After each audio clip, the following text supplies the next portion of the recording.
Bapak-bapak, ibu-ibu sekalian, kapal ini akan pecah. Kapal ini akan pecah apabila ibu kota itu pindah. Terus Pak Gatot Nurmantio juga bilang, kamu punya analisa aspek pertahanan keamanan enggak sebelum memindahkan? Nggak punya, mereka nggak punya. Kata Pak Gatot, dalam 4 jam itu bisa diserbu di KN itu. Iya, 2 jam sampai 4 jam bisa diserbu, diduduki oleh negara lain. Perang kita melawan Belanda, melawan Portugis, ya di sini membangun keakraban. Tahun 70 di sini ini perang antar suku. Tahun 80-an saya datang ke Jakarta, perang antar suku terjadi di Jakarta ini. Preman-preman kampung ini, kampung itu, Ambon, Batak, Surabaya, Arai, apa perang di sini. Sekarang udah bagus, udah damai, udah enak, mau dipindahkan saya tanya.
Pada saat ini, pemerintah sudah mengumumkan 3,3 juta hektar lahan sawit yang diduduki oleh pengusaha-pengusaha sawit secara ilegal akan diputihkan, akan diberikan kepada segelintir konglomerat-konglomerat yang menguasai 3,3 juta hektar lahan itu.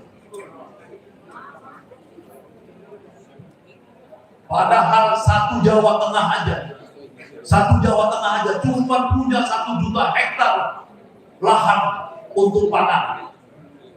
1 juta hektar itu 1 Jawa Tengah. Ini 3,3 juta hektar mau diberikan kepada segelintir cukong-cukong, diputihkan. Maka Anies Baswedan mengatakan negara tidak boleh berbisnis, apalagi dekat-dekat pemilu memutihkan tanah negara. Harusnya justru siapa yang menguasai 3,3 juta hektar lahan ini itu ditangkap oleh Kejaksaan Agung, ya, dipenjarakan dan diminta dikembalikan seluruh keuntungan yang diambil dari menanam sawit 3,3 juta hektar lahan itu. Bapak Anies Baswedan mengatakan bahwa problem negara berbisnis ini apa? Karena dia mengatakan Indonesia ini dikuasai oleh mafia, ya, mafia minyak goreng. Kita udah rasakan tahun lalu ngantri mama, ya, 1 kilometer ada yang ngantri 1 kilometer, ratusan meter untuk dapat minyak goreng. Padahal Indonesia adalah produsen terbesar minyak goreng, CPO, mengalahkan Malaysia. Tapi kita ngantri, bukan harga murah. Waktu itu ngantri harganya sudah 24.000, padahal harga murahnya itu 18.000. Tapi emak-emak ngantri karena nggak ada, karena karena diselundupkan semua ke seluruh dunia yang membutuhkan minyak goreng untuk diolah menjadi energi. Kenapa itu? Karena ada perang Ukraina dan Rusia. Jadi mereka tidak mau melayani rakyatnya. Ini yang disebut sebagai negara berbisnis. Yang kedua, kita melihat kebanggaan Pak Jokowi tentang hilirisasi. Itu adalah yang mau dicapkan di kepala kita. Karena Pak Harto di zaman Orde Baru sudah bicara industrialisasi, bukan hilirisasi. Hilirisasi itu cuma sekupil. Ya, saya sebagai alumni Institut Teknologi Bandung yang dari kecil, dari mahasiswa sudah bicara tentang industri, tentang masyarakat industri, ketawa dengan ide-ide hilirisasi itu. Hilirisasi itu hanya mengubah sedikit saja dari barang bahan baku, ya, ke bahan jadi untuk diberikan lagi para smelter Cina itu. Di zaman Pak Harto sudah ada Pak Harto melarang Bob Hasan untuk mengekspor kayu-kayu log, mengekspor Bob Hasan untuk mengekspor rotan, mengekspor berbagai bahan baku kita ke luar negeri, agar Pak Harto mengatakan kita harus melakukan industrialisasi. Dan itu dikenal dalam studi pembangunan ada namanya substitusi impor dan promosi ekspor. Itu berlaku di seluruh dunia. Jadi yang disebut hilirisasi ini hanya akal-akalan. Untuk apa? Untuk menjadikan seluruh nikel kita menjadi milik Cina. Dan bukan hanya Cina saja. Cina itu namanya cuma satu, Tsingshan Industry. Ketika Tsingshan Industry collapse tahun lalu bulan Maret, karena apa? Karena dia dalam istilah bisnis ada istilah short trade, dia main di pasar namanya London Metal Exchange, dia kalah judi harga metal si exchange ini. Mereka menyelundupkan 6 juta, 5 sampai 6 juta ton nikel ilegal ke Cina. Itu tidak mungkin tidak ada kaitannya. Jadi apa yang disebut Bapak Anies Baswedan ini, kita harus mengembalikan arah negara. Yang satu yang pokok adalah bagaimana negara itu tidak berbisnis. Ini yang harus dijaga oleh Bapak-bapak jaga Anies sekalian. Kalau enggak kita tidak tahu arahnya. Yang kedua kita bicara tentang akalnya. Yang disebut Bapak Surya Paloh, kita ini memang bangsa yang terlalu beragam. Yang setiap saat ada ancaman perpecahan. Hanya kita yang di Jakarta ini yang bisa melihat orang Ambon, bisa melihat orang Aceh, bisa melihat orang Batak, bisa melihat orang Jawa, bisa melihat orang Sunda, melihat orang Padang dalam keadaan tulus tanpa prasangka. Karena apa? Karena Jakarta ini sebagai ibu kota menjadi melting pot. Melting pot itu membuat kita bersaudara dari ratusan suku bangsa. Kapal ini terlalu besar, yang disebut Pak Surya Paloh, kapal itu berlayar terlalu besar. Setiap saat bisa pertusuan antara Batak dengan Ambon, Jawa dengan Padang, dan lain-lain. Tapi kita dengan adanya histori kemerdekaan, kita bangun sejarah memori bersama di Jakarta ini. Jadilah kita sebagai sebuah bangsa dalam kapal besar. Dan ini mau dipindahkan Jokowi ke Kalimantan yang tanpa sejarah kebangsaan, tanpa sejarah di antara kita saling mengerti, tanpa sejarah di antara kita itu saling menyayangi. Tiba-tiba ibu kota dipindahkan dan kita berkumpul di sana sebagai orang asing, ketemu dengan orang asing. Bapak-bapak, ibu-ibu sekalian, kapal ini akan pecah. Kapal ini akan pecah apabila ibu kota itu pindah. Ya, bukan soal ada ancaman keamanan yang terlalu cepat. Ya, saya sudah mempertemukan otaknya IKN ini di tingkat awal namanya Dr. J. Hansa Siregar, kelompoknya Andrino Caniago. Ya, saya pertemukan dengan Jenderal Purnawirawan Gatot Nurmantio di Bandung. Saya pertemukan. Ya, beberapa waktu lalu kemudian paparan Dr. J. Hansa, arsitektur dari ITB. Terus Pak Gatot Nurmantio cuma bilang, kamu punya analisa aspek pertahanan keamanan enggak sebelum memindahkan? Enggak punya. Mereka nggak punya. Kata Pak Gatot dalam 4 jam itu bisa diserbu di KN itu. Iya, 2 jam sampai 4 jam bisa diserbu. Diduduki oleh negara lain. IKN itu. Ya, jadi itu dua problem pokok kapal besar ini yang kita jaga. Jadi soal IKN itu bukan soal sederhana pindah begitu aja, tapi memindahkan historinya. Perang kita melawan Belanda, melawan Portugis, ya di sini membangun keakraban. Tahun 70 di sini ini perang antar suku. Tahun 80-an saya datang ke Jakarta, perang antar suku terjadi di Jakarta ini.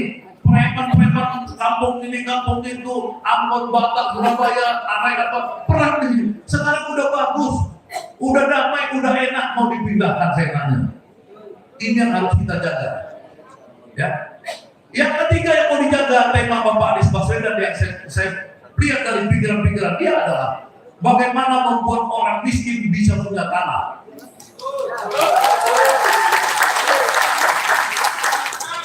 Karena di Indonesia ini, negara itu, tanahnya sudah dikuasai orang-orang segelintir orang. Di desa-desa dikuasai oleh korporasi-korporasi kelapa sawit. Di kota-kota oleh bisnis-bisnis properti. Jangan pikir negara kita itu berdaya melawan kelompok-kelompok pemilik properti itu. Pemilik reklamasi, pemilik properti sepanjang Tangerang, sepanjang BSD, sepanjang Kelapa Gading. Negara kita nggak berdaya.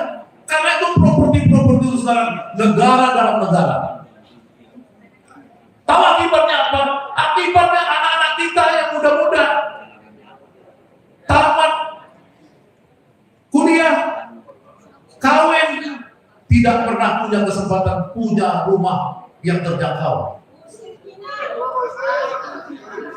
Kita harus kembalikan tanah-tanah di kota dan di desa itu kepada negara yang mengatur supaya anak-anak kita nanti bisa punya rumah, punya tanah yang murah.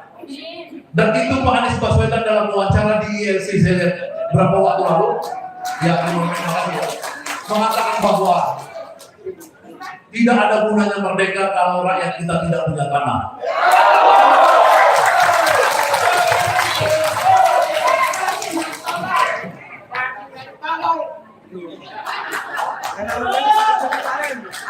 Ya. Selanjutnya, saya dikasih 5 menit lagi. Terima kasih ya. Nggak apa-apa. Terima kasih sudah kelamaan berarti 5 menit. Yang hebat dari Bapak Anies Baswedan ini satu yang kita harus tahu bahwa Bapak Anies Baswedan sudah mempunyai experience dengan bereksperimen memajukan pendidikan di Indonesia. Itu ketika Pak Anies Baswedan melakukan gerakan mengajar, mengirim guru-guru ke seluruh Indonesia, ke daerah-daerah terpencil. Kita harus tahu bahwa problem pokok bangsa Indonesia ini ketertinggalan pendidikan. 50% itu kita hanya tamat SD, 60-70% tamat SMP. Bagaimana bangsanya mau maju? Hanya bisa dimajukan kalau presidennya mengerti tentang meningkatkan sumber daya manusia. Banyak lagi yang mungkin saya bisa sampaikan di sini, tapi karena waktu terbatas, yang saya ingin mengatakan kepada Bapak Ibu sekalian dari jaringan Aliansi Garda Amanah, pekerjaan kita ini dibilang berat tidak berat, dibilang tidak berat. Saya 2024 kebetulan mendukung calon presiden di 2024 yang menang waktu itu. Pada saat itu saya sebagai pendukung presiden itu 2014 waktu 2004 maksud saya 2004 ya zaman SBY saya bilang aja dulu. Itu rakyatnya mau perubahan, ada gelombang besar mau perubahan. Tapi tidak ada saya lihat kekuatan seperti ini yang menjadi jangka. Relawan ini kan jangka. Jangka ini kan jangka. Jangka ketika rakyat mau berubah, di mana dia melihat pos-pos perubahan itu? Di mana dia bisa melihat kawan-kawannya? Lebih buruk lagi tahun 2004 itu. Karena waktu itu lawannya adalah incumbent. lawannya SBY. Sekarang kita tidak ada lawan karena Anies Baswedan tidak melawan Jokowi. Jokowi sudah selesai di 2024. Dia tidak boleh ikut campur lagi dalam cawe-cawe. Dengan Jokowi tidak cawe-cawe, maka insya Allah tugas kita menjaga ini lebih ringan daripada tugas ketika saya sebut contoh tadi. Ya, jadi teman-teman menyebarlah sebanyak mungkin ke seluruh muka bumi ini, ya, kemudian di medsos dan lain-lain, kita menangkan gelombang besar perubahan ini. Insya Allah menjadi presiden kita. Dan saya mengharapkan jaga ini menitipkan Gus Coy untuk bisa jadi menterinya.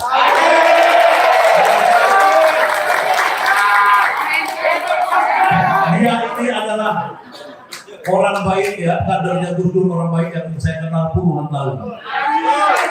Orang-orang banyak bilang seakan-akan saat saya mau hijrah ke Belanda.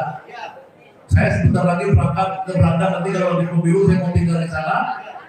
Anak istri saya udah di sana, jadi saya mungkin berangkat ke sana. Saya nitip Gus Coy ini. Semua. Ya, terima kasih. Nanti masih ada saudara saya Regi Sudana.